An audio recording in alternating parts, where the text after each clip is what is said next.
Can I ask colleagues to have screens on, please?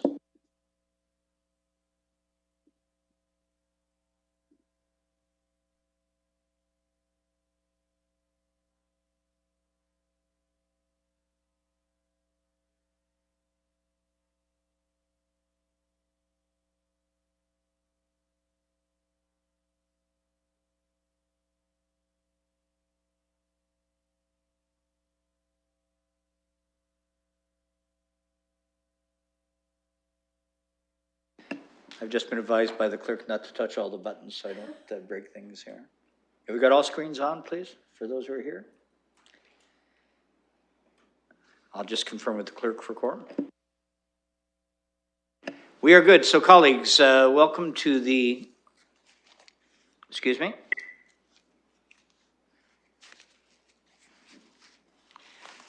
Welcome to the 8th meeting of the Strategic Priorities and Policy Committee. This is a virtual meeting during the COVID-19 emergency. We would ask viewers to check the city website for current details of COVID-19 service impacts, Messages can be viewed via live streaming on YouTube and the city's website. The City of London is committed to making every effort to provide alternate formats and communication supports for council, standing or advisory committees and information upon request. To make a request for any city service, please contact accessibility@london.ca or 519-661-2489 extension 2425. To make a specific request to this meeting, please contact sppc@london.ca. So colleagues, I'll now look for any disclosures of pecuniary interest. Seeing none, we have one item on the consent agenda, an update on the development of the Climate Emergency Action Plan. And there are details in your package. Do I have a mover? Councillor Lewis, seconded by, Councillor Squire, seconded by Councillor Pelosa. Any comments or questions, colleagues? Councillor Hopkins. Yeah, thank you, Mr. Chair, and I want to thank city staff for the report and keeping us updated with the Climate Emergency Action Plan. And I understand we're just receiving it. It is an update, and I do have a quick question. I understand there's been quite a bit of community engagement on this, and we'll be receiving a report later on in the fall. But I would like to know a little bit more about the stakeholders. There's quite a bit of engagement with community groups. Climate change is a conversation out there in the community, and wondering how these community groups will further be engaged with their own advocacy and surveys that they're doing in the community. It is noted in the recommendation that it's going on, but wanting to know a little bit more what the outreach of the city will be with these stakeholders. Through the chair.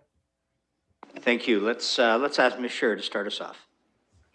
Thank you, Your Worship. I'm going to actually ask Mr. Stanford to answer that. We have a big team here tonight from Mr. Kostas' area and mine, so hopefully we can answer all your questions. Then let's go to Mr. Stanford, if you would, please. Thank you, and through the chair. The community engagement so far has been predominantly online for obvious reasons. We will carry on like that for the foreseeable future and carry us into the fall. We have actually managed to really reach a lot of community groups who now are much more comfortable dealing online because we've all had to endure that. It has actually proven quite valuable in the way of the number of people who are attending our online sessions, the number of people who are actually engaging online with comments, and we're quite pleased with what has come back forward from the community. Part of our work in our next couple of months, though, will be a bit of a gap analysis. We're going to try to determine who we're not hearing from, and we will go out for one final push to really get a better sense from some of the community groups and some of the sectors in London that we have likely not heard from. However, what's really important to note, though, is that once the plan comes forward later this fall, it'll be key that one of our biggest missions will be ongoing outreach in this area. It is crucial that we tap into so many different community groups, so many different business groups, and so many people that will work alongside the city to really help to get deeper into the community, particularly to groups that normally don't engage with the city, that might be more comfortable engaging with the community groups or with others in their area. And that will be a key group that we will be focusing our attention on. Thanks very much. Councillor Hopkins? Yeah, I'm really pleased to hear that response. I think it is vital that we keep engaging with the stakeholders in the community because they do add great value in informing and like Mr. Stanford said, working beside the city. So I'm glad to hear that. I do have one further question regarding the process moving forward with working at home.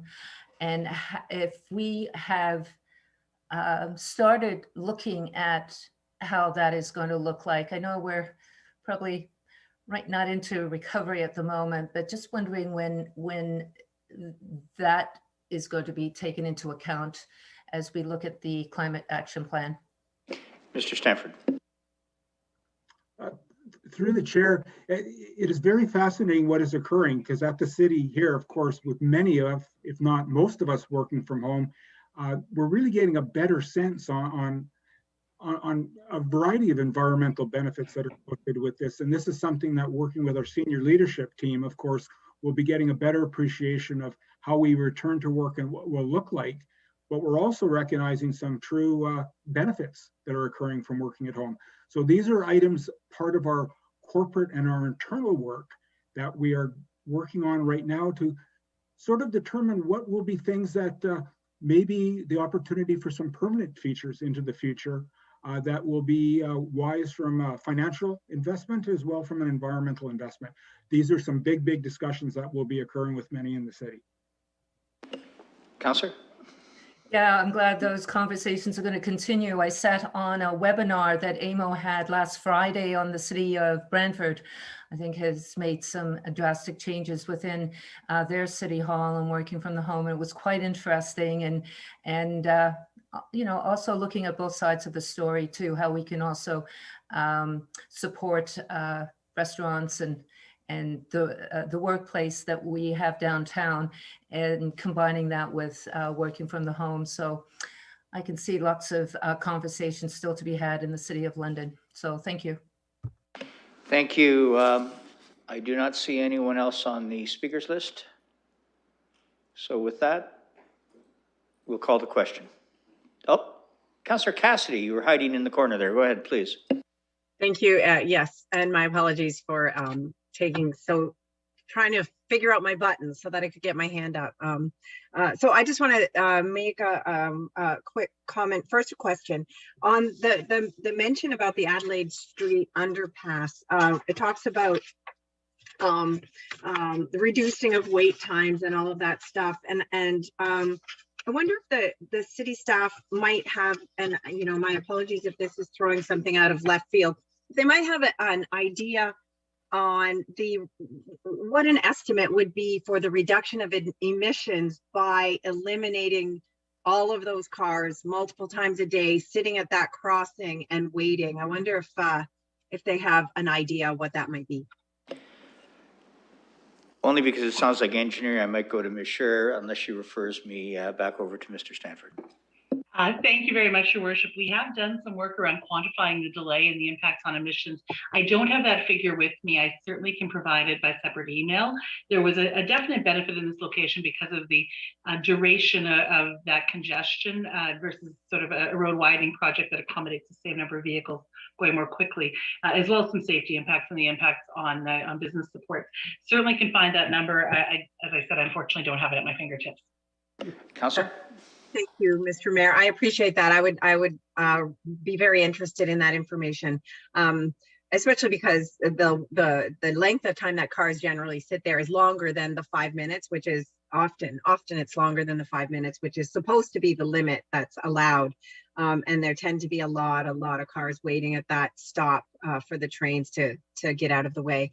I just want to say quickly that this is a really good report, and I want to thank city staff for how thorough and just diving into every possible nook and cranny that this report goes to. And I know when the city council declared the climate emergency, there was some question of whether or not it meant anything, whether or not there could be action behind it, whether it was just symbolic. And I think that this report shows exactly how far we can go by just making that simple declaration and then giving it to staff to do their work. And this is really, really good work.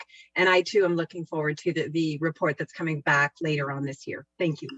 Thank you. And colleagues, I'm going to just come back to something we've talked about before, and I just want to remind myself, which means I'm going to remind you. I think it's probably a helpful practice that when I recognize a colleague, that you have that conversation with appropriate staff. And we'll try to find initially the appropriate staff, but you finish that conversation back and forth until it's done. I don't think it serves a great purpose in an SPPC meeting to recognize you individually each time you have a question of that same individual. So with that, I guess I thought of it because I've got Councillor Turner up next, and he's my conscience on such things and should be, because it's just a better dialogue when we do it this way. So Councillor Turner, why don't we turn it over to you? Let's try this and see how it works, shall we? Thanks, Your Worship. Through you, thanks for the report, and I recognize there's more to come, and that's a really important part to this. The part, as I read through this, a lot of the actions that are identified in these are actions that were on track anyway. When we talk about low impact development, when we talk about fleet right sizing, when we talk about water consumption patterns, energy use, all of those things were initiatives underway prior to our declaration of the emergency. And so I wonder if there's a few key pieces, and perhaps I missed it in reading the report, that can be identified as market changes from normal business, or from the course that we were on. What did we change as a result of that declaration? What are those big ticket items that kind of changed philosophically or in practice as a result of the declaration? So Ms. Sher, we'll start with you, and then we will allow that dialogue, as we've said, to carry on between you and your team and the councillor. Thank you. My pleasure, Your Worship. Certainly, the council is correct. There are a number of things that were in progress or being planned that are reflected in this report. What I think is really interesting that's been added is the embedding of these principles in our major master planning work, which has not been the practice in the past. I think the Climate Emergency Action Plan needs to be seen as a program, and it's going to be a whole lot of projects that are related to our business as usual, our business with the community, our designs, our plans over the course of several years.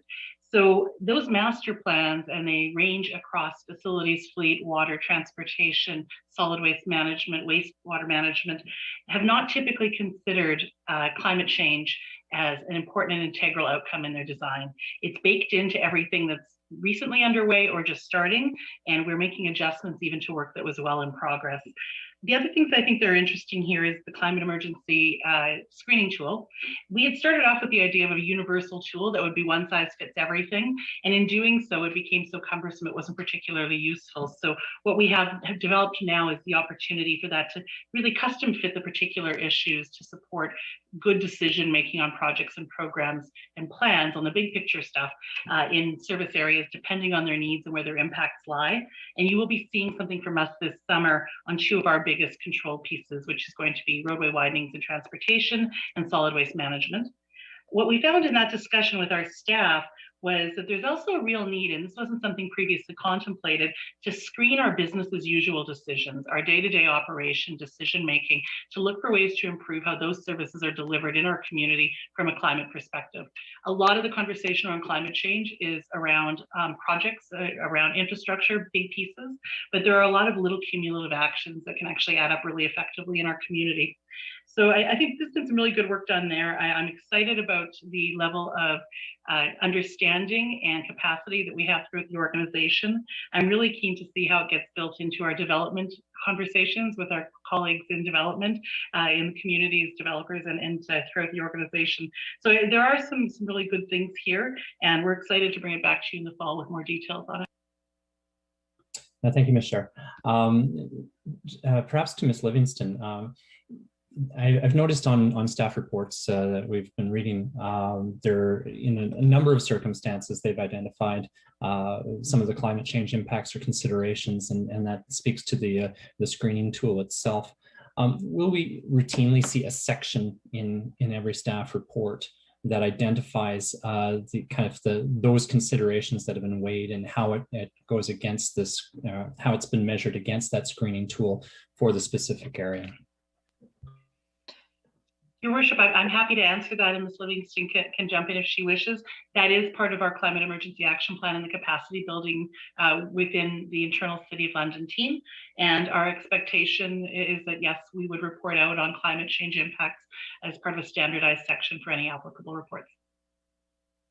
Thank you. And Ms. Chair, do we, one of the things I was hoping to see in this was the actual tool. I recognize that tool is going to be modified based on the service area. Will we have a sense of what that is, what the elements that are being measured and in those service areas, and what contemplations were considered or rejected as a result of its measurement against the tool? Your Worship, you absolutely will, and we will be bringing a couple of examples back with the tool this summer. So you'll see how it's been applied to solid waste management and waste diversion in the community, and you'll see how it's been applied to transportation, as well as the general principles outlining how that tool works in various service areas throughout the city. Great, thank you. And through you, Your Worship, one final question is the timing in the fall. Part of the challenge, one of the advantages of climate change work is that some of the activities themselves may have a positive impact on our budget. We might have to spend less as a result because some of the things that we're doing might have negative climate impacts, and we might have cost savings opportunities. On the other side, there might be some investments that we have to make in order to recognize those. Will the report coming forward in the fall give us opportunity to consider those adequately in time for the budget amendment or budget update for the 2023 year? Through you, Your Worship, absolutely. So the multi-year budget that gets done in terms of our next multi-year will probably be our first one where climate change principles are really deeply entrenched in the business cases, and we're working on with finance. But even as we prepare for the update, it is something that the senior leadership team and our friends in finance have been working together on to ensure that that opportunity is not lost in advance of those more robust tools. Great, thank you, Ms. Chair. Thank you, Your Worship. Thank you. Councillor Van Holst. Thank you, Your Worship, and through you to staff, just a thanks to see some of the savings that were alluded to by Councillor Turner in Appendix D. And of course, every time we're taking actions where we're saving money, that gives us more funds to pursue other projects. So I think prioritizing those means that we get more done. And I'm pleased to see that. Was happy to see it in the report. Thank you. Thank you. I am looking at the screen and I do not see anyone else. So we have a motion moved and seconded. We will call the question.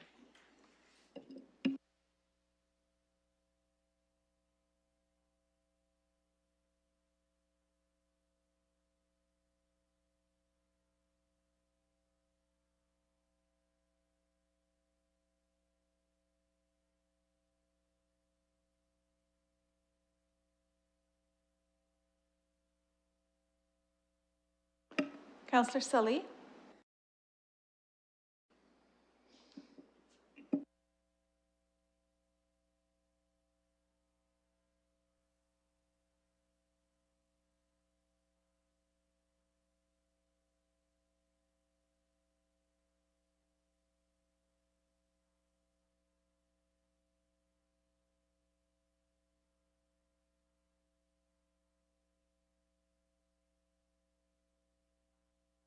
Closing the vote, the motion's passed 14-0.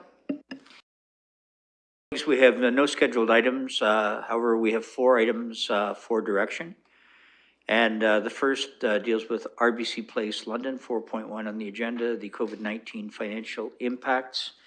The recommendation is that on the recommendation of the Managing Director of Corporate Services and City Treasurer CFO, A, this report on RBC Place COVID-19 financial impacts be received for information. And B, RBC Place London be requested to review their 10-year capital plan to reassess priority needs and mitigate potential capital budget requests through the 2022 annual budget update process. So to begin the discussion, I will look for a mover and a seconder. As it is, please, is there a mover? Councillor Lehman, seconded by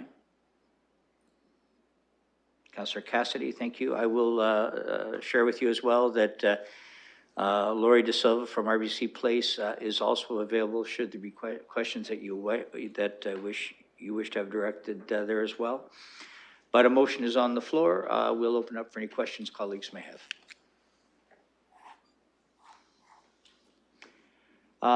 Councillor Van Holst, please. Yes, thank you, Your Worship. I think about the many events I've attended at the RBC Place over the last 5 or 6 years, and I think I could describe it as it was the best of times and it was the best of times. So I'm sad to hear about the devastating impact referred to in the first sentence of the executive summary. Though I can't say it's true that it was caused by a pandemic. It was caused by our response to a pandemic. So I'm wondering if there's a way that we can make use of this asset in our response. And in the back of my mind is the citizens threatening to picket the Hamilton Road Seniors Center. So perhaps this could be a place where we relocate the warming center or do something else. But the question is, how do we use this asset to make sure our citizens get something for what is ultimately their $3.5 million? We'll start with Ms. Barbone, please. Thank you through the chair. So certainly the convention center and perhaps that might be a discussion that the board may wish to have in terms of what the uses are. Certainly from our discussions with Laurie and obviously through some of the decisions that the board has made, they have tried to utilize that space on a number of different ways to try to, you know, they had looked at various options that could be utilized for that space. So certainly that would be a question that the board, I know that there are a number of activities that they have still been using in terms of serving as support to the food bank and making meals throughout the rest of the building, but there is obviously costs also associated with using the building if you choose to do other sources that they would need to contemplate. So certainly that's something that if council wishes to request the board to look at other options, I know the board has already been looking to try to generate as much revenue as they can in other ways, and this would certainly have other implications that they would need to consider in terms of how that space is utilized. It might help assist the councillor as well as colleagues to know that you elected 3 members of council to sit on the board. Currently, Councillor Lehman, Councillor Turner, and myself hold those positions. And should any colleagues have any ideas along that, those decisions get, in my view, would be directed to their board. And feel free to you're free to utilize the connectivity you have with our colleagues on council.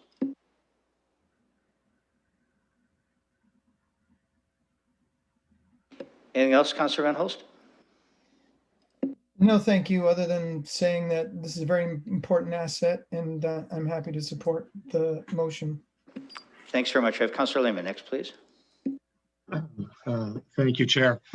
As the mayor said, myself, Councillor Turner, and the mayor sit on the board.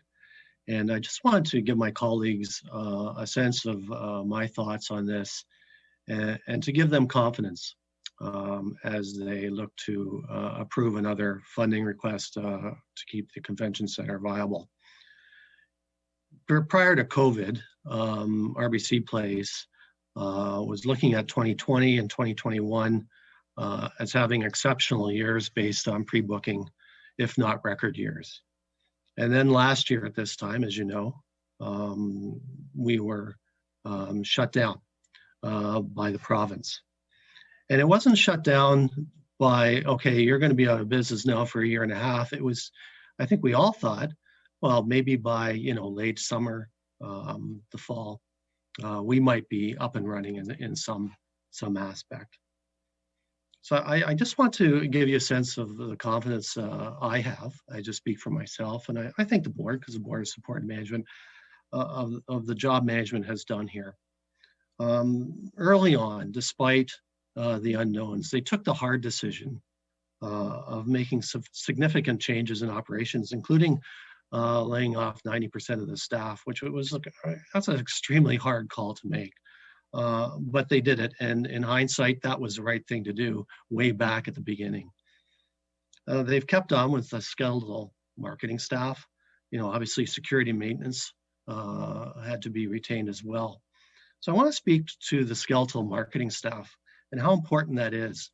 Not only were the management and operators of RBC Place treading in unknown waters, but so were their customers.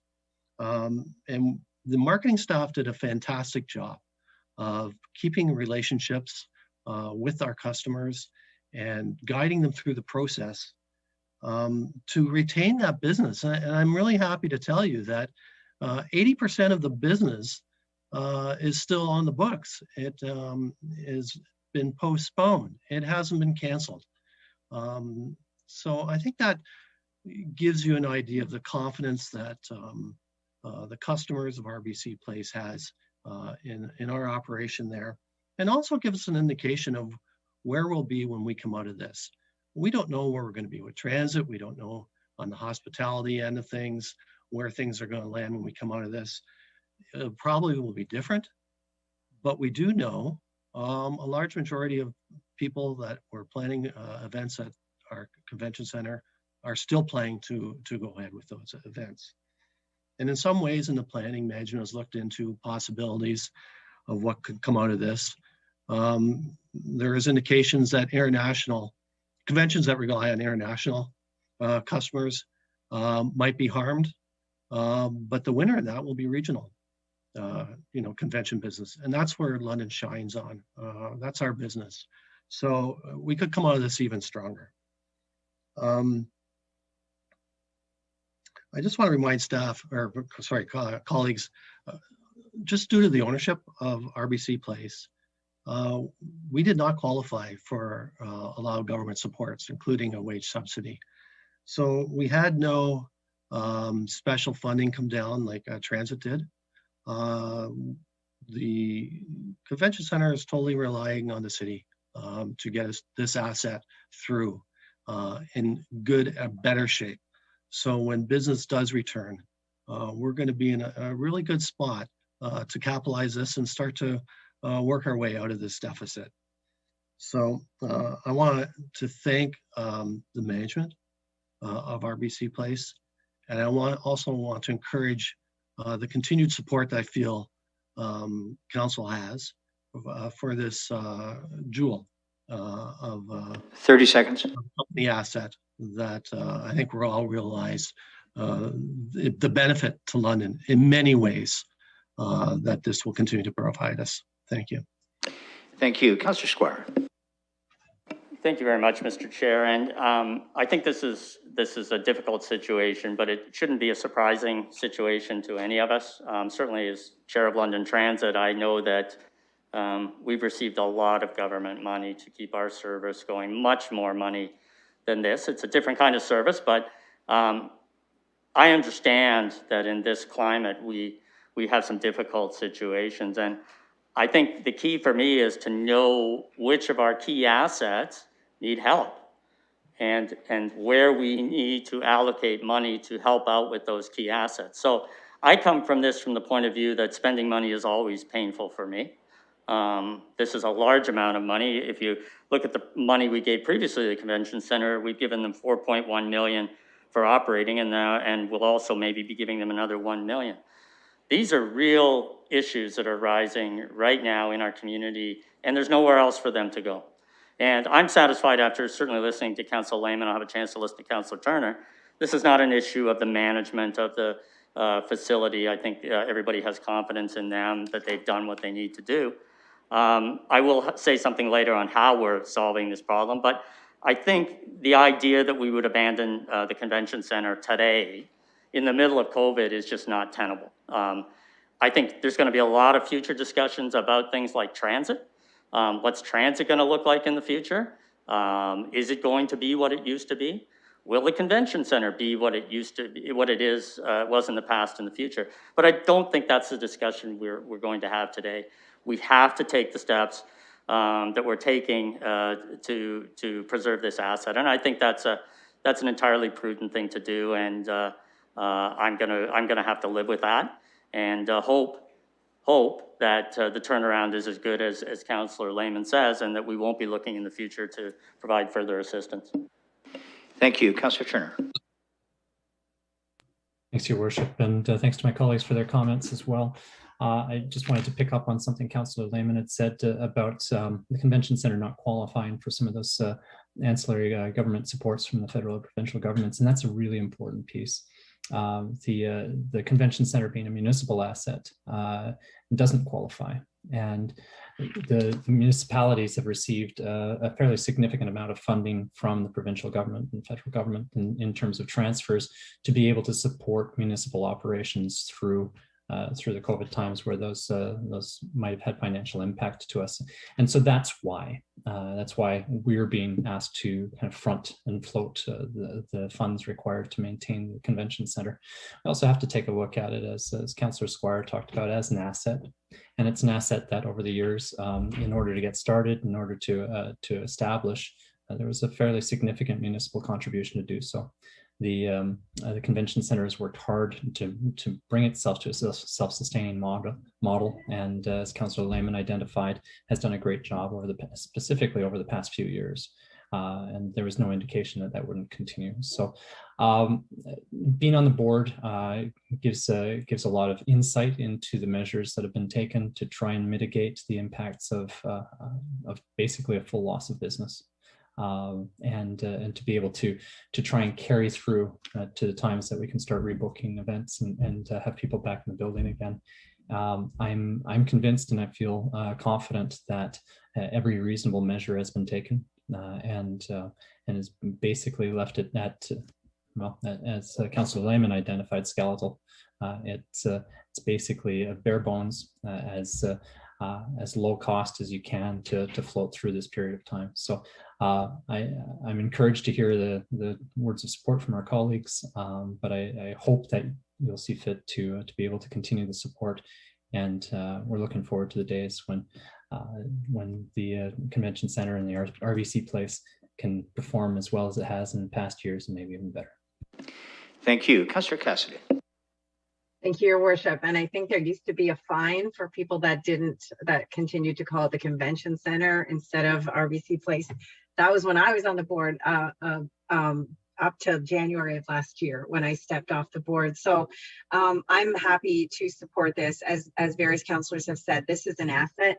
It's an investment that the city made some years ago, and it would not be prudent to just cut and run right now and in the middle of a crisis that we're facing that's completely unprecedented. I saw how management operates at the RBC Place.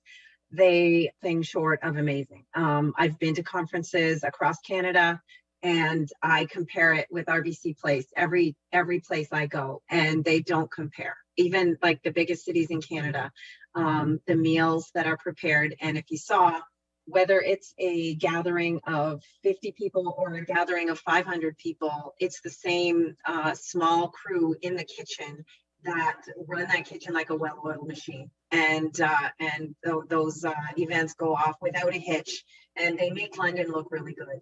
I was extremely disappointed that the pandemic continued to cause ongoing lockdowns, just because I was really looking forward to the AMO conference this summer. I was really looking forward for London and the RBC Place to shine on that big stage and have all of the other municipalities come here and see what we already know here. When it comes to the costs of the building, you know, it has been shut down over these many months, but I imagine a huge building like this, you can't just turn off the lights and lock the door. I imagine that there are ongoing costs. A certain level of heating has to be maintained, a certain amount of airflow and things like that to keep the building healthy and viable. So no matter how much we cut, I'm sure you can't get right down to zero. So I am actually quite proud of the staff at RBC Place for doing the community things that they have done with meals for the food bank and things like that, all of the community minded steps that they've taken to try to help out during the pandemic. And I have confidence in you, Mr. Mayor, and Councillor Turner and Councillor Lehman as our representatives on the board. I know that every step of the way there has been proper oversight and governance, and the right decisions have been made all along the way. So as I said, I'm very happy to support, continuing to support the RBC Place. Thank you. I have no other speakers. Oh, I do now. Councillor Van Meerbergen, please go ahead. Thank you, Mayor. I'm looking at this perhaps from a different perspective. Nobody can argue the importance of RBC Place to London. We all recognize that. But that being said, there is a question here. The operation or the operating funding requirement is substantial for an entity or a building, an organization that is essentially at this point non-operating. Yes, there is some, but by and large, essentially non-operating. So we're asking for this operating funding, or we're being asked for the operating funding of 2.5 million plus another million for something which is really not functioning for obvious reasons at the moment. And if you just have to look on page 25, there's a whole list of what is not happening and what has been cut. 90% of the team was laid off. That's 90% of this, and that's the obvious big ticket item there. So 90% is laid off. The remaining team members have accepted a 15% to 25% wage reduction. All these costs have been pared down. All discretionary spending was canceled. Repairs and maintenance was deferred where not urgent. Service contracts were placed on hold as appropriate. So it begs the question, where is this operating funding that is requested to the tune of 2.5 plus $1 million going to? Maybe I could ask that question to staff. We'll direct that to Ms. Barbon. Yes, thank you. Through the chair. So obviously the RBC Place building is a very significant building. So there is a lot of assumptions in terms of some of the revenue and costs at the last quarter of the year. However, there are still, even with the building, because the building's not effectively boarded up, there are many costs that still have to be maintained. So obviously over the winter, the heat and hydro is still running so that pipes don't freeze and that the asset is preserved. So there are energy costs, there are facility services costs that are still there. There is still, because there are people still in the building, there are still some custodial costs and some other cleaning costs that are still being also incurred by the organization. There is obviously maintenance of the parking garage and some of the other expenses that are there in terms of maintenance and just overall upkeep of the building. So even though the building is essentially not functioning to its normal capacity, there are always costs in terms of repairs and maintenance that still might need to occur if, you know, if the pipe breaks or other things that might potentially be there that you need to keep an eye on. So there is a good number of costs that, and we have a breakdown. Ms. De Silva sends us on a monthly basis what their projections are in terms of the costs that they are incurring. So obviously there is still 10% of the staff that are still working in the building, and that there are some minimal costs to maintain the building. But the building, short of being completely shut down and boarded up, there are costs in terms of insurance and other things and security to ensure that it is not creating a loss for the city in terms of maintenance of a very significant asset for the City of London.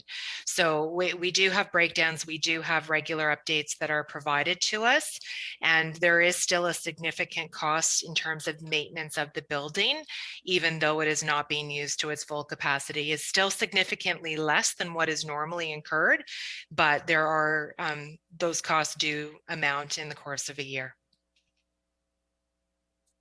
Yeah, okay, thank you for that. I may have missed it, but I don't see that breakdown that you're referring to. It just again seems like a lot of money for an entity or a building that's barely functioning. And we just have to look at some of the recent past history. We forgave a $3 million promissory note. We gave 1.6 million not that long ago. There was 500,000 given from the municipal accommodation tax, not to mention the income that comes from the naming rights. So we just look at this whole package together, and it does raise questions. And I also want to thank John Winston for sending in a note with some fairly salient points and questions earlier to the mayor and to members of council to help highlight on this. My next question is with regard to the KPMG report, which has found at least some of the findings on page 26. It talks about looking at the subsidy program with regard to the Canada Emergency Wage Subsidy, the CEWS program. It makes it look like, when you read this, that it's not a done deal, and indeed, the convention center may actually qualify for 75% reimbursement of remuneration. That's certainly how it looks in this report. Could I ask that question? Is that still being investigated, or is that completely closed?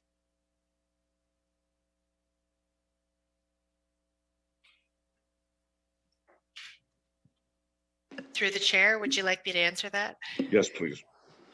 So through the chair, so essentially that was the initial findings that KPMG had wanted there to be a review to, just because obviously that was a hope that they would possibly qualify underneath a program. The convention center has since gone back and done further work to in fact confirm that they do not qualify under the existing rules for the wage subsidy program. And I believe they have sought a legal opinion to have that reviewed, and we would concur with that analysis, given that they are a creature of the municipality and fully funded by the municipality. 30 seconds, Councillor. Okay. Thank you very much for that. I didn't see that in the report. I just see this point that makes it look like it's still very much a possibility. But thank you for that, that response. So at this stage, it looks like we're receiving the report, which I certainly can. And so I'll just leave it there. Thank you. Thank you. I have a Councillor. Again, I'm trying to do this in order of colleagues. For those who have spoken once, there seems to be a second round for at least one. So but I'm going to go to those who have not yet spoken on this. Councillor Hopkins, please go ahead. Yeah, thank you, Your Worship. And I appreciate Councillor Van Meerbergen's concerns. It is a significant amount of money. But I also understand this is a significant building. And I want to thank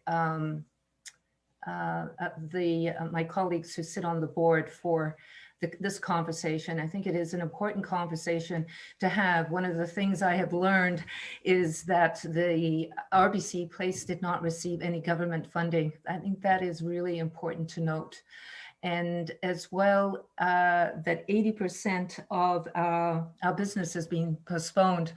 And I know as a member of AMO at the executive, it was disheartening to not be able to have the conference here this year. We are having it virtually, but we were, London was given an additional year to 2023, which will be in 2026.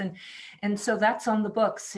We still have 2 conferences coming forward in this building, and that is important. This building has to keep on going. So I understand the concerns of the significant amount here, but it is important that we keep this building going for the future when we get back to normal. So thank you to my colleagues who sit on the board too, and previous colleagues for this conversation.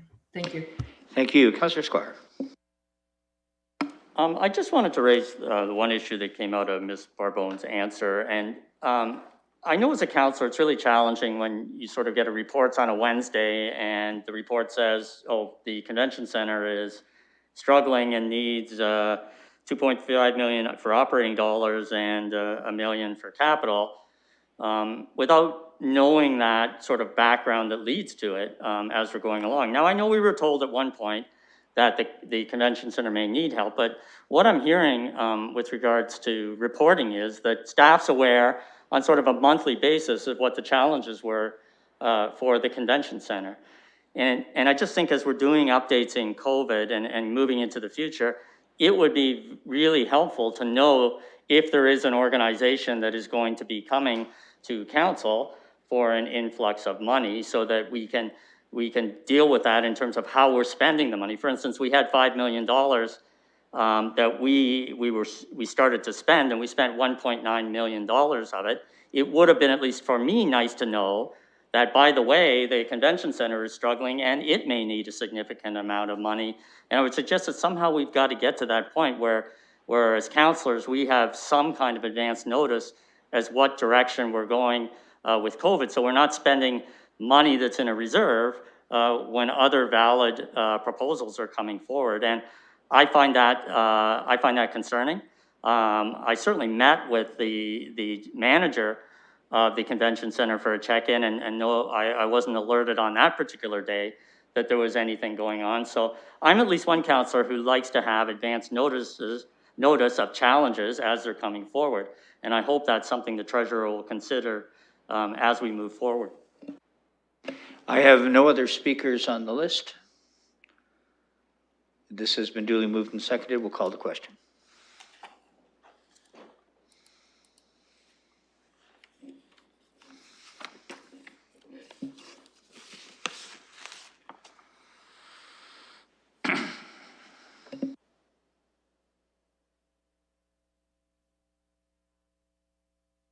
Closing the vote, the motion. Colleagues, 4.2 is the 2020 year-end operating budget monitoring report and COVID-19 financial impacts. And it's a fairly extended recommendation from staff. So to open up discussion and to focus our discussion, I'd look for a mover and seconder, please. Moved by Councillor Pelosa, seconded by Councillor Lewis. Any comments or questions for staff? Councillor Emner-Bergen.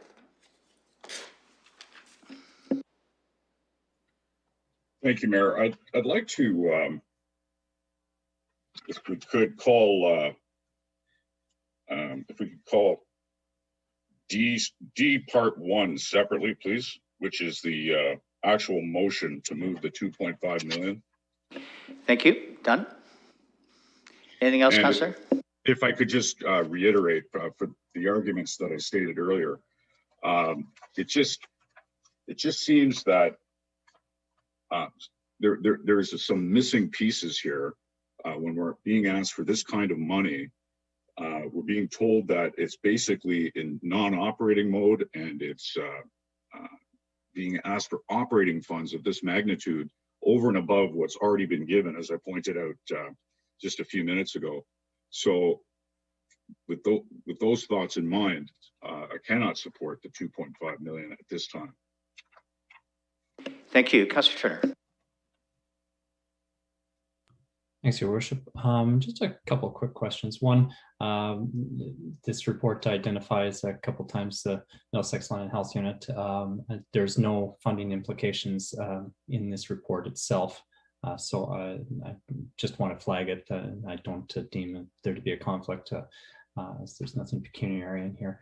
But the second part, I had some questions around the opportunities to shift funds into reserve funds. And these are as a result of some operating surpluses that come in a couple of reasons. One, as a result of being able to be supported by federal and provincial transfers. And two, because of a reduction in expenditures in certain program areas. Are there, through Your Worship, any specific programs and opportunities that we suspended that we need to be able to start back up again, that by doing a transfer into reserves takes away our opportunity to do that? I think I've asked this question in a few different ways on previous reports, and I think part of the challenge was that there was a lack of opportunity to do so because of other competing priorities. But I just want to be sure that if there were important programs and elements that we've saved money on as a result of not doing, I'd hate to see us not have those in place because we've already budgeted for them. We'll start with Ms. Barbone, and then we can have a conversation. Go ahead, please.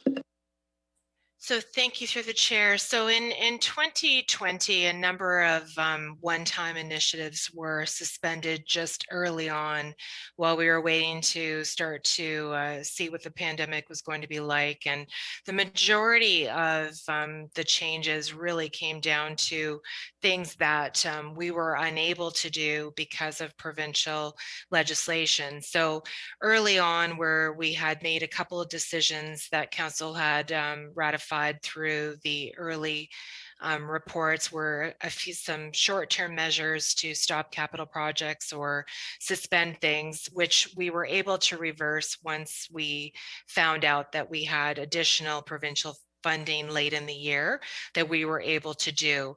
So the majority of the measures that were taken were all one-time in nature and not ongoing permanent reductions that we would be looking to reinstate. So I think certainly from this perspective, we're looking across both years in terms of trying to provide the flexibility to be able to solve the short-term, impacts that we do see till the end of 2021, but there still does remain a broader impacts beyond 2021 that we still don't potentially understand yet at this point in terms of what could be potential lingering impacts we need to consider. So from our perspective, there isn't anything that was done on a permanent basis that we would be looking to reinstate. Those budgets and programs are still intact. There was nothing on a permanent basis. Thank you, Ms. Cardone. One other thing for you, I think, is in the report, it discusses some of the revenue lost as a result of a decrease in the interest rates. So we weren't generating as much revenue on our investments. And then later on in the report, it talks about how the debt that we have, the debt servicing charges, that we wouldn't see as much, or that we'd actually see more loss of funds as a result of not earning as much on our investments as compared to the interest that we're paying servicing the debt that we have. And when I read that, it makes it sound like we've got more in investments than we do in debt, which raises a really interesting question as to why. But perhaps I'm reading that a little wrong, and you might be able to help me guide through that. Go ahead, Ms. Barbone, have a conversation, please. Thank you. Through the chair. So I don't have the number right in front of me. I'd have to go look that up, but we certainly do have more in terms of investments than we do in debt at this moment. And certainly from our long-term perspective, we have been trying to minimize debt and keep it within the debt cap on a longer term basis. Mr. Murray can probably give a little bit more details if you're looking for some. He's just looking up that information for me as we speak. But certainly our long-term strategy from a policy perspective has been to limit the amount of debt. What we have tried to do over the last number of years, as we have been looking to have specifically with our investment policy to increase the amount of investments and try to generate additional non-tax revenue, we have also increased the budgets in that regard where we were anticipating higher returns. That certainly as a result of COVID, we are not seeing those returns. So where we're able to offset within our actual budget monitoring, we know rates are starting to come up slowly. Where they'll go in the long term still remains to be seen, but we've certainly seen quite a bit of change just in the last couple of months in terms of some of the rates, and we anticipate they'll still be holding steady for a little bit time, but we will gradually see a bit of an increase. So we think a large amount of this deficit we've seen in the interest rates that we're getting is going to be, there's a portion of it, there'll be a short term and an immediate pressure, but then we're still trying to anticipate what that longer term pressure is going to be, and if there's any changes in the budget that need to accommodate that in the future. Thank you, Ms. Bourbon. And so I guess perhaps through to Mr. Murray, the strategy of holding more in assets than in debt, it makes sense. We want to have a positive side on the balance sheet. But if we could eliminate debt servicing costs altogether, I know we can't just pay down our debt. It's not an option for us. But if we're liquid enough that we have greater assets than we do in debt, could we get ourselves feasibly to a position in over a certain period of time where we had no debt and we had a certain amount of investment assets as that delta? Thank you, and through the chair. Conceptually, certainly we could get to that point. I'm not sure we would want to. I think that there are many good reasons to carry debt in some cases. For some projects, debt is very much appropriate. It's a tool that allows us to achieve intergenerational equity, whereby the cost of an asset, the construction of an asset, is borne by the taxpayers who ultimately benefit from that asset. So debt is a tool that allows us to do that. So I would say some debt is reasonable and appropriate in those circumstances, but certainly as Ms. Barbone indicated, we have been making a concerted effort to minimize debt in our capital plan wherever possible to provide, I guess, the most financial flexibility going forward that we possibly can have. Thanks, Mr. Murray. Yeah, and I certainly do want to recognize the strong work the finance team has done in terms of addressing debt and debt servicing charges and interest charges in general. Councillor Helmer repeatedly identifies those every time those come through corporate services, and I think you've done a great job. It's more a philosophical question than anything. It just kind of stood out as I was reading through the report, so I appreciate the answer. Thank you, Councillor Squire. Just a couple of questions that I have. The first one is the money. I'm interested that the money we're paying or we're proposing to give to RBC Place is not coming out of the reserve fund, but it's coming out of the surplus. And I just wonder if that's just because we're aware of it today, and so we're going to pay it as part of the surplus. In other words, if this request from the convention center, and that's what I'm calling it, the convention center came forward 3 months from now, would it be money that would come out of this reserve fund, or would it still come from another place? Let's direct these through Ms. Barbone, I presume. Go ahead, please. Thank you. So through the chair, the money that is suggested for RBC Place, certainly we've recommended it to come out of the surplus because that is a reflection and a factor of the additional provincial federal funding that we have received. So as noted earlier in the RBC Place discussion, RBC Place doesn't qualify to receive direct support, but certainly through the grants that we have received as a municipality allows the council to apply those to where it most sees the need. And certainly as a wholly owned asset of the municipality, that is something that they do require support and would be prudent to try to initially send through. Now, what you may recall is that in our report at our mid-year monitoring, which was in September, we did bring forward that for 2020, we had provided the $1.6 million grant to RBC Place out of the surplus at that time, which was intended to offset the 2020 costs that we were seeing the pressures.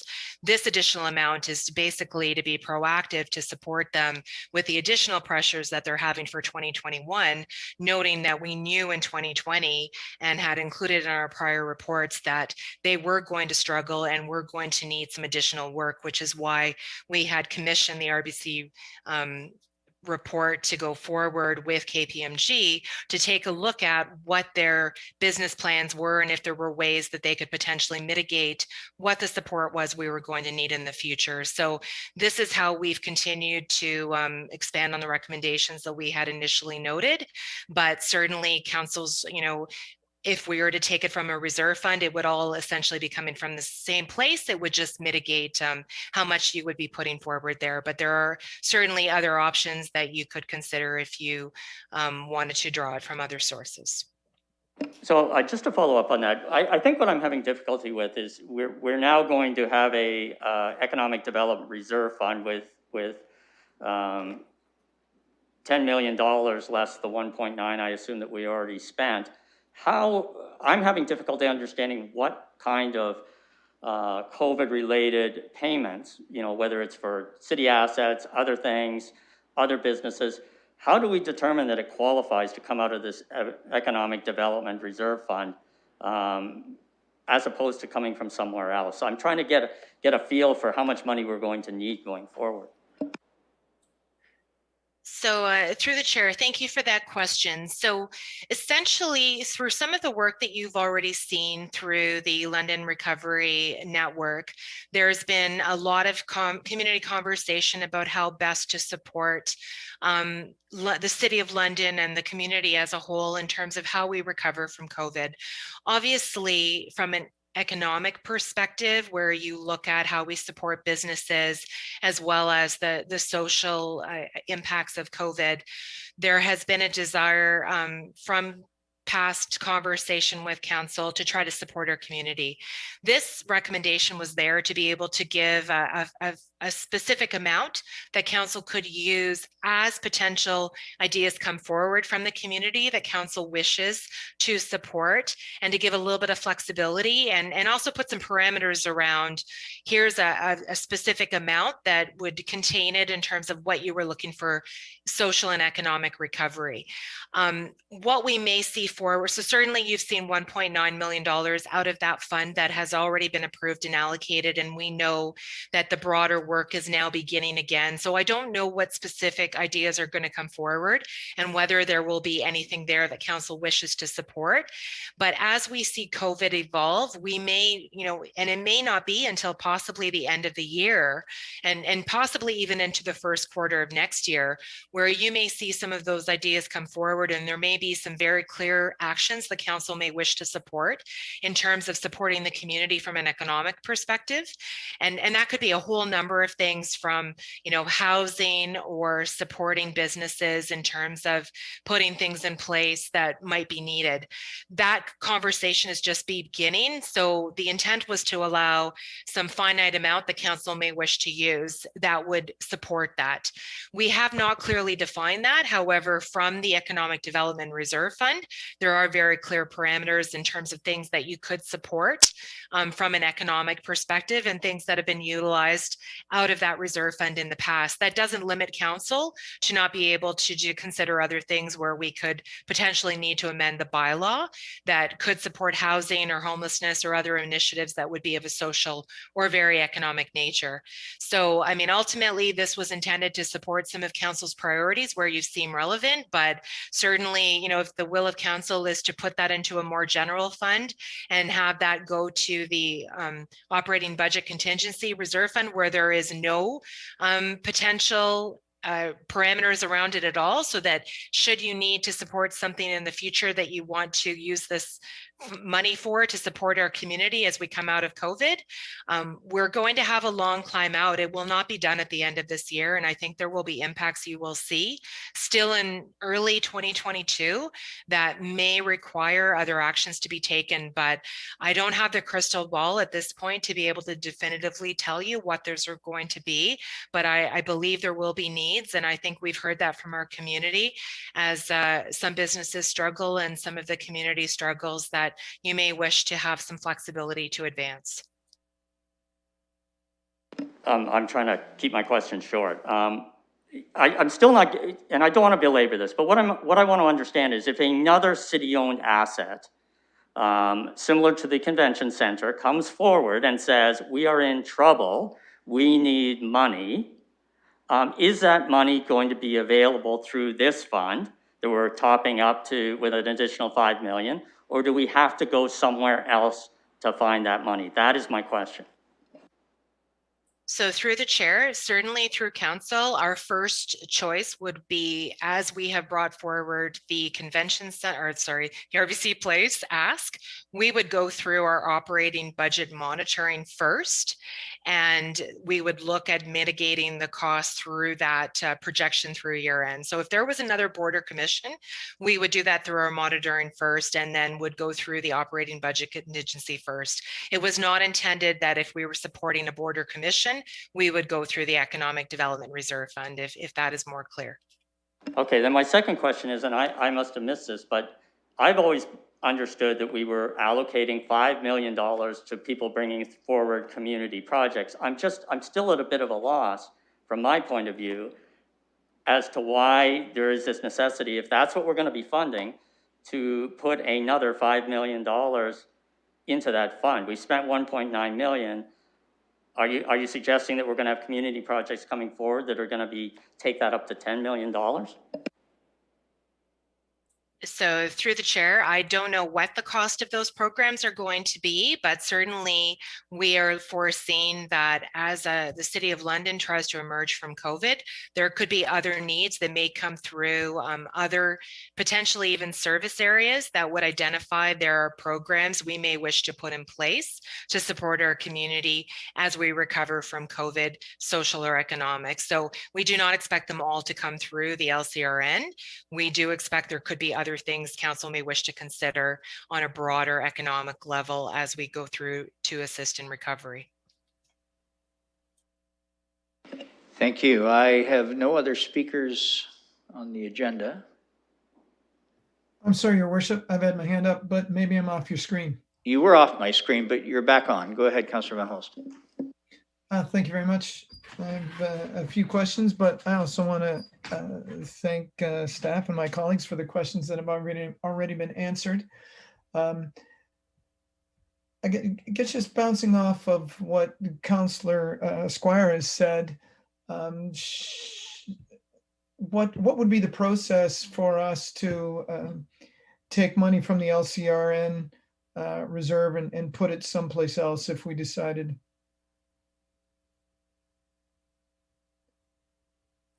I'm sorry, could you repeat the question, Councillor? Well, we've got $10 million in the LCRN reserve fund. If we decide that's too much, what's the process to reallocate that funds? So through the chair, if that full $10 million is not spent, it would remain within the Economic Development Reserve Fund and would be there potentially for the council to consider other uses and would be part of that balance going forward. So council could at any time allocate those funds in accordance with that policy at any point in the future. Although if you wish to reallocate it elsewhere, we could certainly do that at any time also if the council so wishes. Okay. Thank you. Oh, may I proceed, Mr. Chair? You're having a conversation. Go ahead, please. Okay, thank you. On page 37 of the original report, we see that there's $18.1 million for phase 3 funding for transit. And I just wanted to ask through the chair if what the eligible things are that we could spend that money on, and if there's anything we can do with that would provide us a lasting benefit, or are we essentially just covering losses that we incurred with no gains? So through the chair, the transit money is very, very specific in terms of the transfer payment agreement as to what those funds are used for. The majority of it is very clearly to be able to make up the lost revenues and additional costs that are incurred as a result of COVID impacts on the transit system. However, there is a little bit of money, and I don't have the TPA in front of me, and my apologies, but there is a couple of items included in the transfer payment agreement that give a little bit of flexibility as the transit is looking in terms of recovery and ability to look at some other system issues that might provide some ability to have a greater amount of flexibility to use those funds to assist the system in the long term. Okay, thank you. The page 38 talks about the $1.6 million in homelessness prevention, and how much of that do we see allocated already, or we got plans for? And I'm wondering if this can be source of funds needed to beef up assisting the community with, say, the warming centers. Perhaps I'm going to send that one over to Mr. Murray, who can speak about the allocations. Thank you, and through the chair, my understanding, and Mr. Dickens could confirm, but my understanding is that the homeless prevention area does have quite firm plans for those funds and has tentatively earmarked those for the various programs and services that they are continuing to deliver in response to COVID. Okay, thank you. I guess this might be a question for the economists in the room. Our upper levels of government are spending billions of new debt into the economy for these these measures. Are we going to see inflationary pressures starting to bear down upon us for our future operating and capital budgets because of that? I wouldn't normally intervene, colleagues, but I think we'll go to the economist, Annalisa Barbone, for that, please.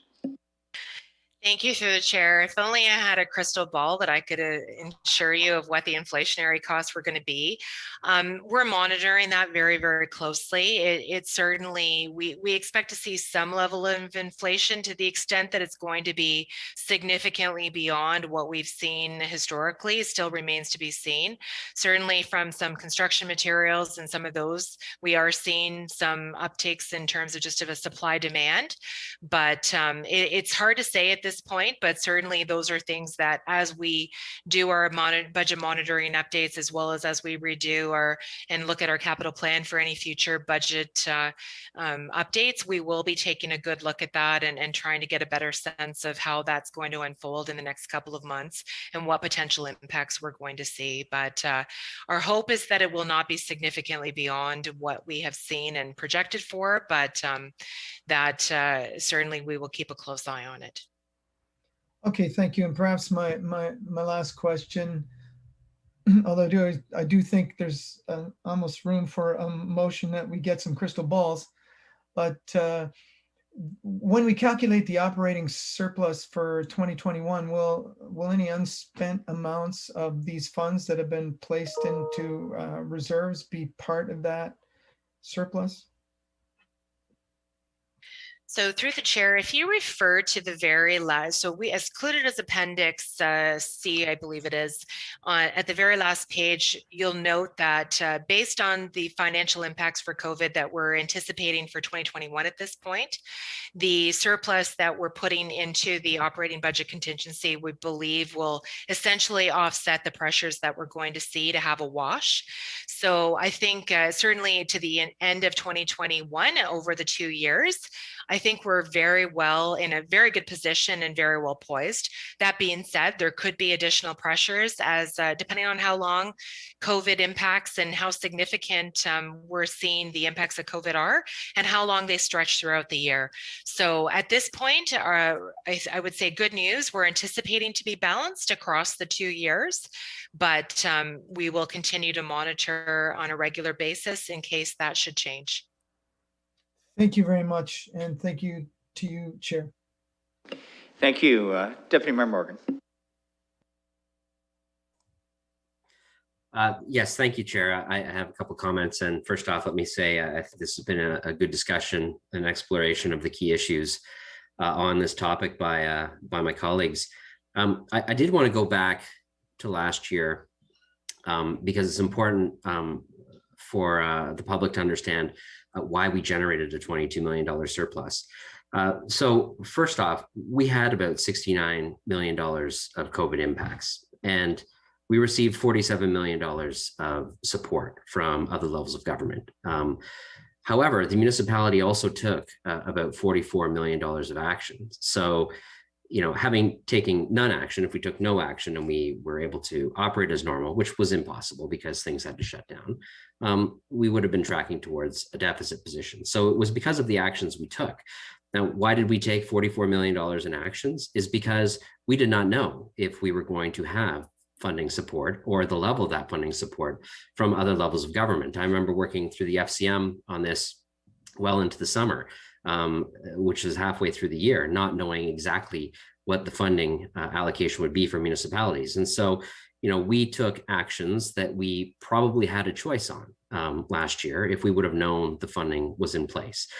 What our staff is recommending here is putting us in a very good position to have, through the operating budget contingency reserve, the expectation to cover most of the anticipated costs moving into 2021, which puts us in a much better decision-making position for the level of services to provide Londoners. Obviously, if restrictions are in place and we're in a lockdown as we are, there's only so many services you can provide, but we certainly have more financial choice, having some level of certainty on what our position is through 2021, barring any unforeseen circumstances, of which we would still face the same sort of options that we had last year of reducing services and the such.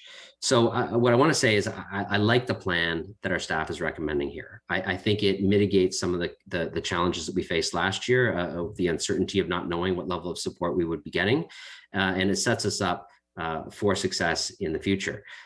On the Economic Development Reserve Fund, I think that is a fine place to put the LRCN money, as we have in the past.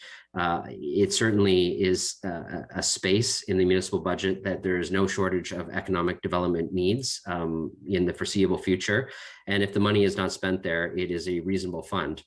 And as our treasurer said, if there is a significant surplus in that fund, we can reallocate those funds to other sources to meet the municipal needs through the decision of council. So it is a fine placeholder, as is the operating budget contingency reserve for offsetting the expected pressures that we'll face through 2021.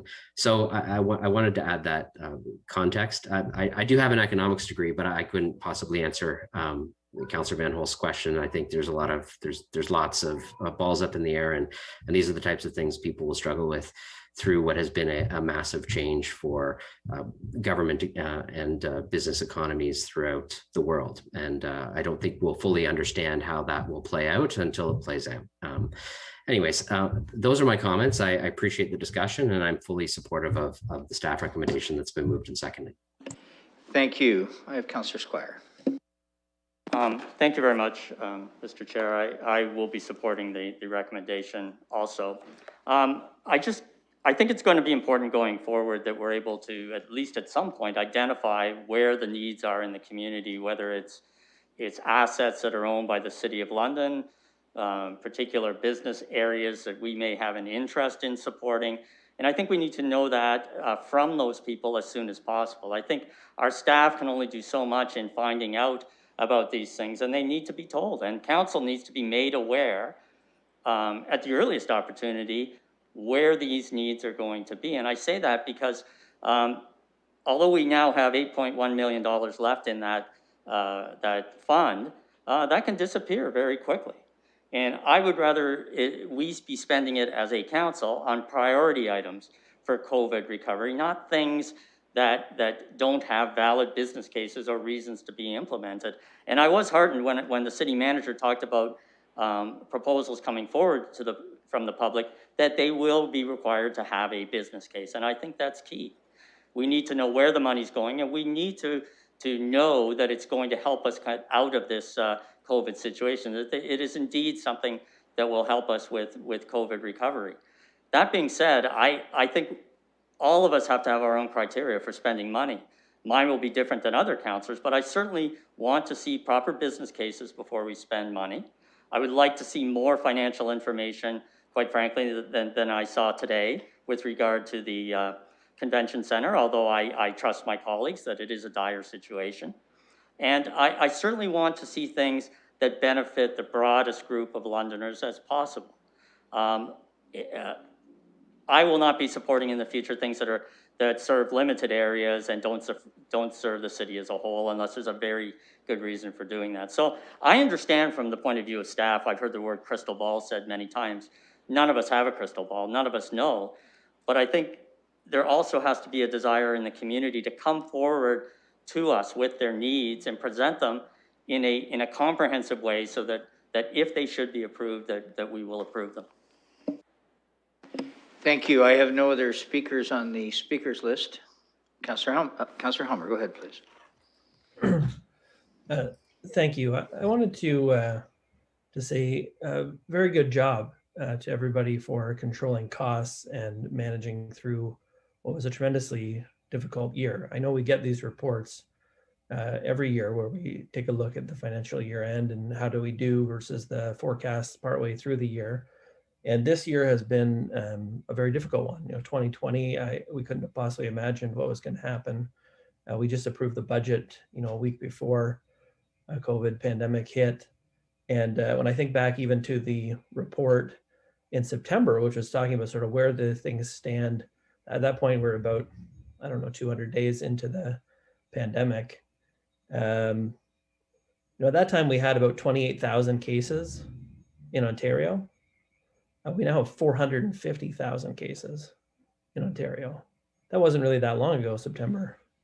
And a lot has changed between the midterm kind of report and what we thought we were going to need to do and now. And I think it's actually a really difficult thing to try and forecast what are going to be all the impacts across the revenue and on the expenditure side, across all the different organizations that get consolidated into the city's financial statements. I know colleagues who have looked over all the financial statements that come in from all these organizations. The ones that are fully consolidated, they're complicated businesses on their own. And some of them, like the convention center, have been extremely hard hit. I'm really glad to see the actions that the convention center has taken. I'm really heartened by what I hear from the councillors and the mayor who are on the board. And I'm certainly not going to second guess any of the things that they've done. It seems like they're doing a very good job to try and keep control of costs and make sure the organization's in a good position to come out of the pandemic as strongly as possible.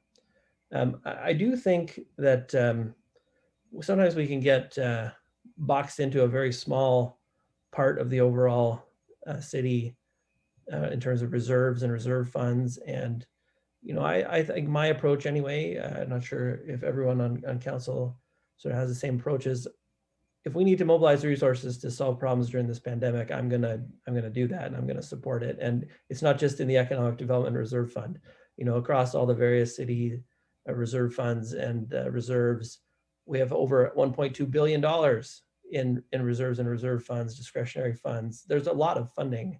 Some of it we're not going to be able to use for COVID response, that's for sure. It's for very specific things, but it's also a very significant amount of money. It's not $10 million. And, if we have to get creative about mobilizing resources and figure out ways to do that, I don't think we're in a situation where we don't have a lot of options. I think we do have a lot of options. And the reason we have those options is because we've made some pretty good decisions through a very difficult time. Some of those decisions were very difficult. I can't imagine what it's like at the convention center to be laying off 90% of your staff and realize you're not eligible for this emergency wage subsidy, so you can't keep as many people on. That's a really tough position to be in. And I'm hopeful that the folks who are laid off are doing okay. That's a lot of people put out of work. I'm glad the federal government and the provincial government are trying to meet some of those needs from the people who've been displaced from the workforce, but they've also been off for a long time now. And I think it's really a tough situation. I'm glad to see reports like this where we say, hey, we did better than we thought we were going to do. And I'm glad that we've got the options at the end of the year to cover off some of these extraordinary costs that particular areas are really struggling with. So not everybody is struggling. We've been able to manage through in a lot of areas pretty well. But some areas like transit, the convention center, they're really hard hit. And I think that the city staff who are managing on the financial side and all the financial people at the various boards and commissions are really doing great work for the citizens of London to try and keep those costs in control and to manage through a really difficult period of uncertainty. So I'm happy to see this report. I certainly support it. I look forward to future discussions about how we're going to support the community through recovery. Thank you. Councillor Pelosi. Thank you, Your Worship. And just a few brief words on this report. Grateful for staff and all the people behind the scenes making this possible. We made some really tough decisions in March and cutting city services, reducing staff. As help didn't come until August. So we budgeted appropriately, and that's seen here in the surplus before us of 22.3 million. And as we move through 2021, we realize we're still in the third wave, and I believe we're not to recovery yet. That's already been said as well. And right now we're looking at a loss of revenue of 41 million, additional cost of 17, funding of 45, and potentially a bit of a loss this year. So putting that money away now will help to mitigate any impacts to Londoners and the service levels and be fully transparent with the finances of the city. And we realize that going into 2022, that's when we're going to start to see some funding issues with the London International Airport Authority.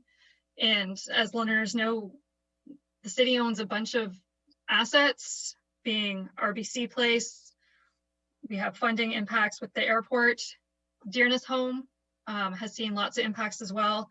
The Covent Garden Market is great in operating if people can get down, and they've had drastic impacts as well. And certainly LTC as well. And I appreciate these updates. I know council likes as much advance notice as possible when there's problems and opportunities, and these reports are part of the check and balances to make sure where we're going is the right direction. And I look forward to these updates, and in the fall when we meet again to discuss where we're going next. Thank you. I have no one else on the speakers list. We'll call the question. The question we are calling, colleagues, to be clear, is A through F with the exception of D1. That's been duly moved and seconded. We'll call that question with the exception of D1.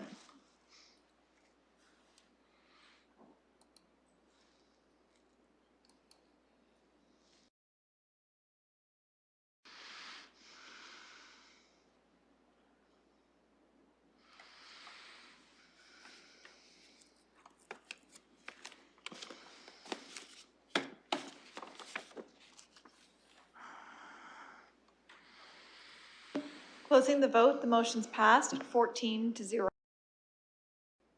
And now we will put D1 on the table.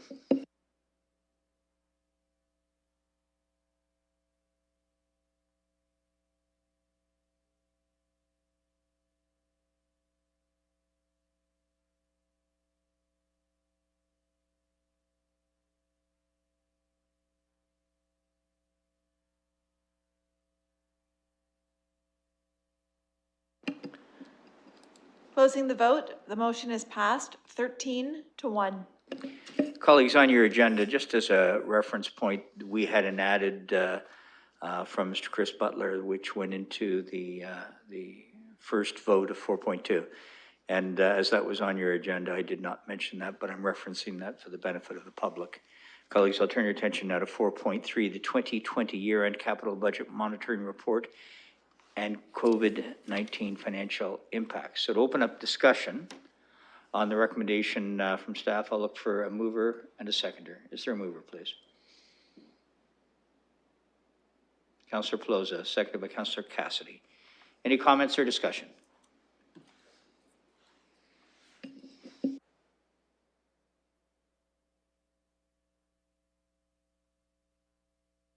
I see none. We'll call the question.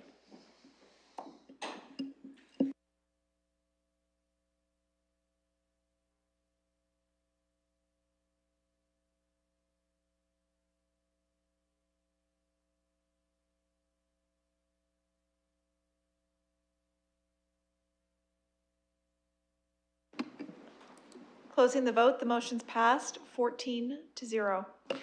Thank you, colleagues. We're now on item 4.4, the Greater London International Airport Authority Board of Directors. You will see in your package, specifically on page 96, a letter from the Chair of the Board of Directors of London International Airport, Michelle Faisal, and it has to do with the current status of positions on the Board of Directors. I know you have read the letter, and they're looking for the benefit again of the public.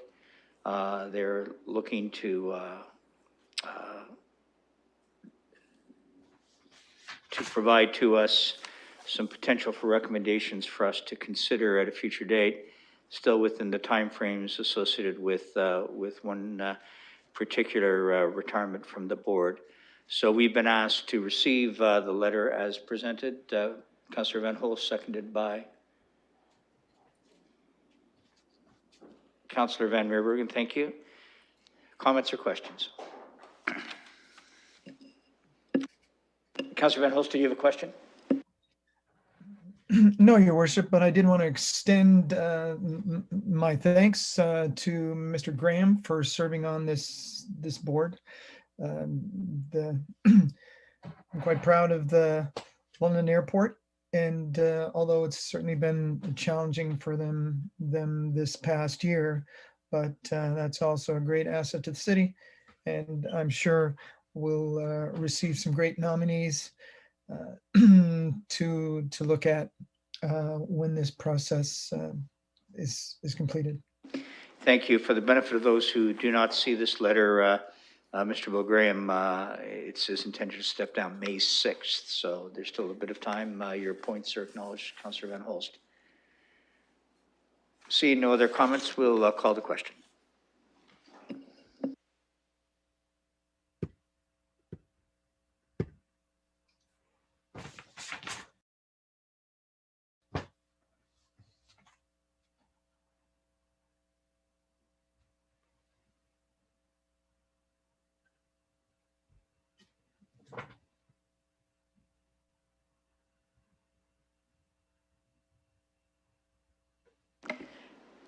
Closing the vote, the motion's passed 14-0. Your attention to deferred matters in additional business, item 5.1, an added item regarding COVID-19 and our City of London services update. Pardon me just a moment, please. Thank you. Dealing with the time frame spring, summer 2021. So, in front of you is the executive summary, and we have a motion to open up the discussion on this. This is a motion to receive the information. Seems a little, well, it's clear. So I'll look for a motion to receive, and then we'll see if there are questions or if the city manager wishes to comment. Councillor Lehman, seconded by Deputy Mayor Morgan. Comments, questions, or again, I will turn it to Ms. Livingston if you wish to make any comments on this. Thank you, Your Worship. This is the fourth such report that we have provided during the COVID pandemic. It's our attempt to be clear with Council and the community about the services that we are able to deliver within, of course, all of the health and safety and COVID precautions. Also with this report, because we have a clearer sense of our finances, we are trying to convey a better sense of stability in the level of service that we are able to provide through this period of time, unlike some of the ups and downs in the service delivery last year. What prevents us from full service delivery will largely be COVID restrictions, and we will work within those. But I think the report gives you a fairly comprehensive sense of what Council and the community can expect through the next number of months, and I'm happy to try to answer any questions. Any comments or questions for Ms. Livingston? Let's start with Councillor Turner, please. Thanks, Your Worship. I was a little late to the meeting, so I'll declare a conflict of interest on this item. As the service area I'm responsible for, the Middlesex Land and Health Unit, has a lot of intersection with the city and what's been an interpretation of provincial guidance. Thank you for that, Councillor. Councillor Lewis. Thank you, Your Worship, and through you to our city manager, and apologies, I didn't have a chance to let her know that I was going to ask this, and I realize she may not have all of the specifics right at her fingertips, but hoping she can provide a little response. And I suspect that the answer is yes, based on what I'm reading in page 4, with the seasonal workforce coming back, although it'll only be at a 75% level. Would that mean that residents can expect to see a little bit more attention this year paid to some of the cleanliness and basic maintenance issues with regard to things like roadways, the boulevard grass cutting, parks maintenance, sorts of issues? I know that was a concern raised multiple times last year, and we certainly had limited resources to deal with those things. Recognizing we still will have some resource limitations, will those things be addressed more readily this year? Go ahead, Ms. Livingston. We'll have a conversation here. Yes, thank you, Your Worship. The short answer is yes. Londoners can and should expect to see a level of service that they are more accustomed to in those areas. You'll recall that last year we had very few temporary workers. We were unable to do that, and it impacted the level of service. And so this year, our intention is to deliver it at a level as best as possible within the COVID restrictions. And we will prioritize the work to best meet the service levels that Londoners normally expect. I say that with the qualification that we still need to deliver that service within all of the health precautions, which is why you're seeing a slightly lesser number of temporary workers that we're able to bring on. But we have a commitment to try and deliver the service as best as possible with the resources we have this year. And just a short follow-up through you to Ms. Livingston, or if this is something more appropriate for another staff member to answer. Recently, we went through the Earth Day weekend, and we would typically have the London Clean and Green and the 12-minute makeover activities happening in the community. And for the second year in a row, those haven't been able to go ahead because of public restrictions on gatherings. And I know that we're operating within the provincial restrictions, so I appreciate that, and I know we can only follow those as a municipality. Are there plans for the sake of the public? I know Mr. Stanford shared a little information with us last week. Are there plans when restrictions lift to proceed with sort of a community cleanup, particularly in our parks areas where there seems to be an urgent need in terms of the level of cleanliness in some locations? Mr. Mayor, I'd like to refer that to Ms. Scher, please. Go ahead. Thank you. There's two parts to that answer. The first part is that we will be having our parks temporary starting or have started fairly shortly. So the work that is done by our staff will be underway and will be underway to a much better level than last year. On the community cleanup side, yes, right now you can only do that work with members of your immediate household. We do have some supports available for folks who are choosing to do it. We remain optimistic that we can get some of our folks who go out and really do the Antler River cleanup and some of those great projects that are community led back out doing that work later this summer. It'll all depend depend on what happens from COVID restrictions, but we absolutely do have plans to proceed. Great, thank you. Through you, Your Worship, then I just want to thank Ms. Livingston and Ms. Scher for those answers, and to everybody who's dealing with this on an ongoing basis. I know you sometimes have to pivot on Thursday and Friday to deal with changes that you'd only established on Monday, and I know that's a lot of work. So I know that you're dealing with this as best you're able in a changing situation, so thank you for the extra work that's been going into this. Thank you, Councillor Cassidy. Thank you, Your Worship. I just have some comments, and I just want to start by saying thank you to staff. This has been a really tough year, and they've pivoted a number of times, you know, putting services in place with changes, taking them back, making more changes, virtual, not virtual, and it's been a constant change, 12 months of really constant change. And I really appreciate city staff, and starting with Ms. Livingston, and the incredible job that they've done in responding in real time as things have happened. I also want to say thank you to Londoners. I too have had, you know, calls, requests, questions about when is this going to happen? When will the parks get cleaned? When will we get the garbage cans back? Things like that. And every time we responded and said, you know, listen, we didn't hire the same park staff that we did this year, that we normally do. You know, people were overwhelmingly very understanding of the situation. It goes back to a comment that Councillor Helmer made with staff that were laid off at RBC Place. These are real people, and you know, our temporary staff that are hired every summer, these are people that, you know, count on that employment. They're saving money for school, they're doing any number of things, and a lot of people's lives were disrupted. So my thanks to London for their patience as we've responded to the pandemic. I also want to say a big thank you to Londoners as well for the overwhelming response we've had here to the vaccine. Middlesex London Health Unit, combined with LHSC staff who've been delivering vaccines and running the mass vaccination clinics, delivered over 150,000 vaccines this week, which is incredible. We haven't, I don't think, noticed locally the kind of vaccine hesitancy that other communities are experiencing.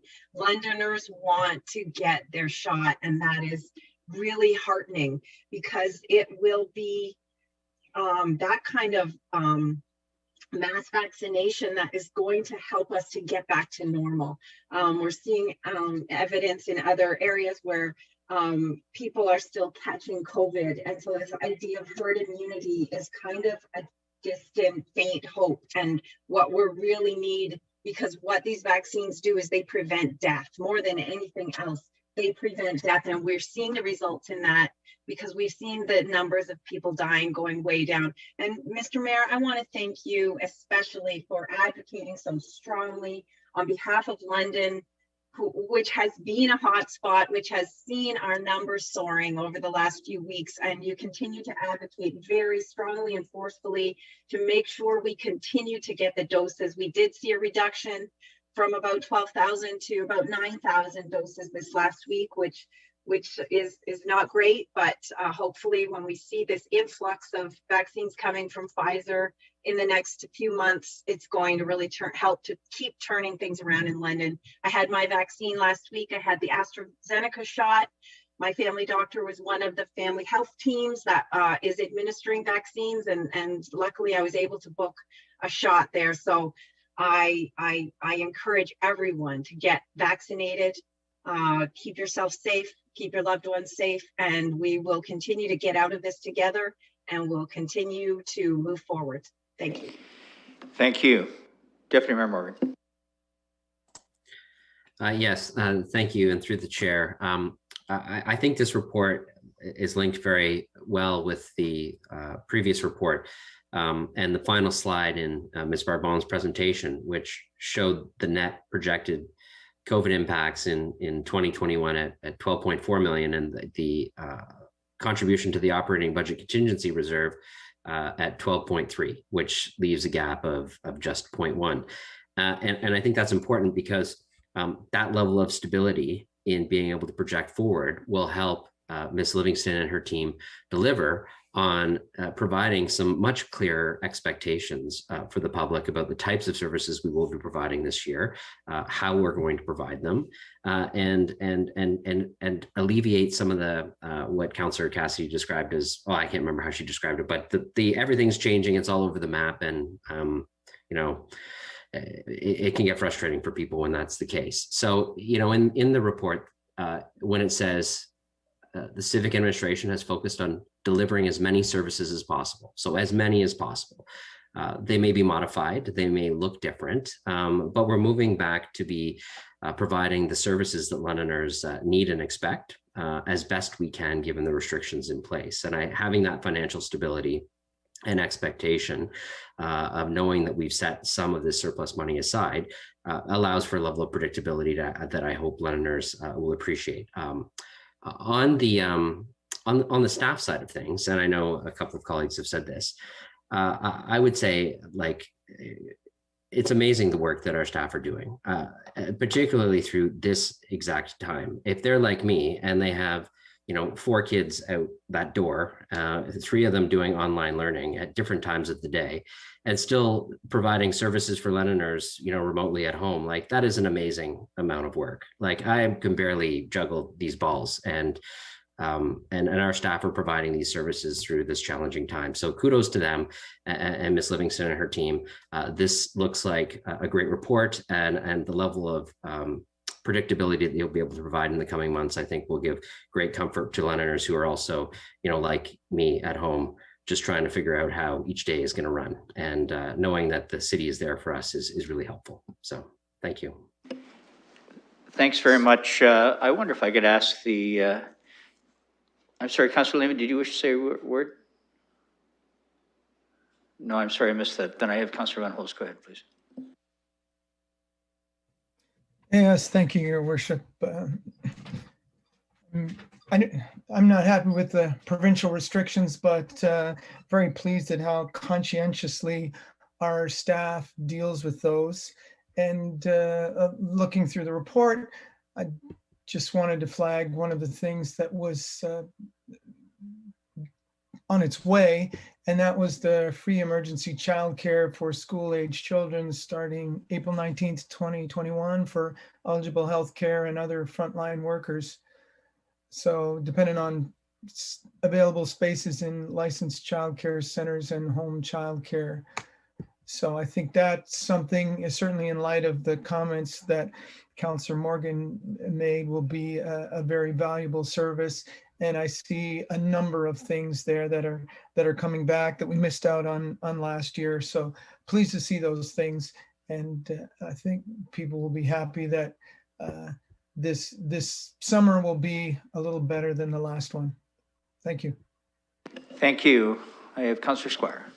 Yeah, I have a question to Ms. Livingston, and it relates to how we deal with enforcement in terms of getting back to citizens. I've had a number of people who I've given the COVID hotline to, and I've given them the email address, and often they come back to me and say, well, we reported what we thought was a COVID violation. We never heard back. So I just wonder, are we busy to the extent that we're not replying to citizens to tell them what the outcomes of these investigations are, so that I can advise my constituents that although they may not hear back, doesn't mean nothing happened? Good, Ms. Livingston. Through your worship, we receive, and I'm sorry, I don't have the numbers, but we receive a significant number of both phone calls and emails. And I think what we can do is assure citizens that each and every one is reviewed and forwarded for the appropriate response. We're not in a position to respond to each and every complaint, but we do, especially with complaints around gatherings and all those other things, they are followed up. But we're not in a position to circle back each and every time on what has happened with a specific complaint. They are logged. We run them to ground, depending on the nature of the complaint, and follow the appropriate path. Some of them are people just sharing information. Others are things that require specific action, but each and every one is paid attention to. We're just not in a position to circle back on every single one. Thank you. That's very helpful.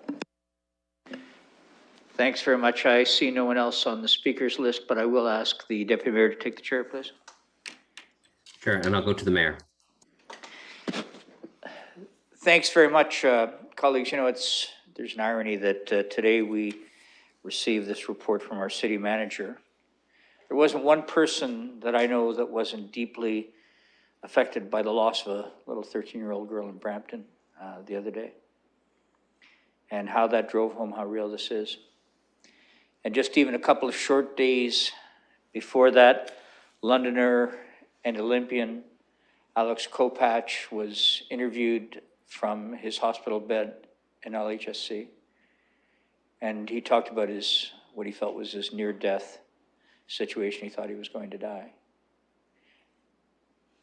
And how we all need to take this so seriously and try to drive home the point to all of us how real this is.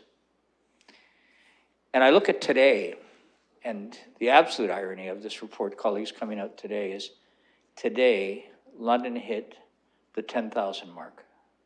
It's not a number to be proud of. Today, 10,000 people have been infected by COVID-19 in London and Middlesex since the pandemic began.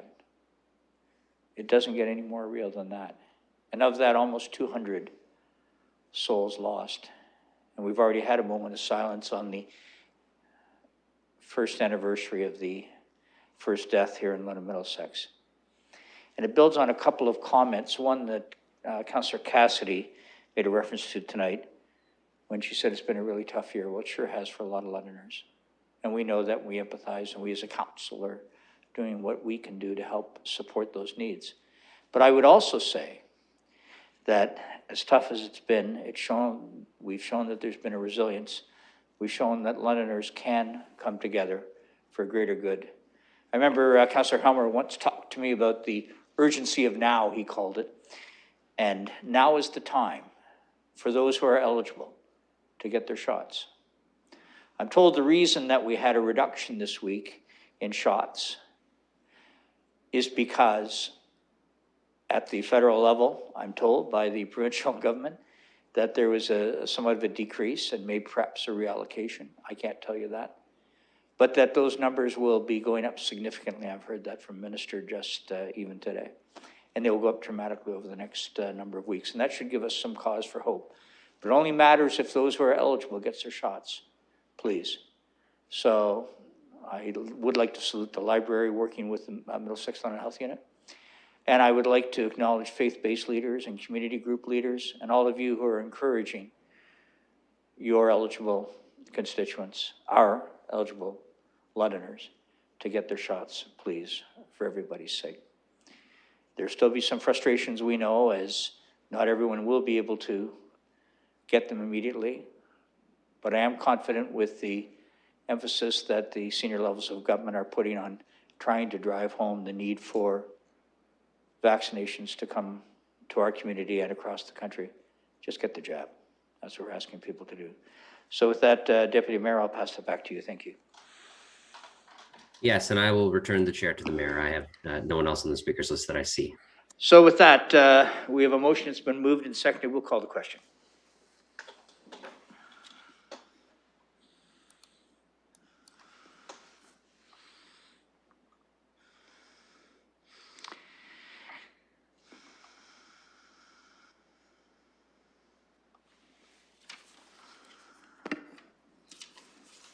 Closing the vote, the motion's passed 13-0 with 1 recused. Thanks very much, colleagues. City Manager, I'd like to thank Ms. Livingston for that very thoughtful report. You've been very consistent, and that helps provide us with information that we need, and that's gratefully acknowledged. And as we acknowledge that report, we've heard several times today how council members have been absolutely relying on our staff for the great work that they do. and the efforts that they put in. And Ms. Barbone, under trying circumstances, and to all of your staff, we just want to acknowledge your efforts as well, particularly because there's a tremendous amount of focus on the financial aspects of going forward. So to all of our staff, our clerks, our administrative folks, our folks who work outside and inside City Hall, and in some cases at home, we thank you all on behalf of council. I know I speak for all of you. And with that, I think we're going to do a hand vote, clerk, if you don't mind. It being 5:52, I'll look for a motion to adjourn. I see Councillor Lewis, seconded by Councillor Hopkins. Thanks very much. Let's show those hands, please. All those in favor? Clerk? Motion's passed. Thanks. Have a very good evening, ladies and gentlemen. Thank you.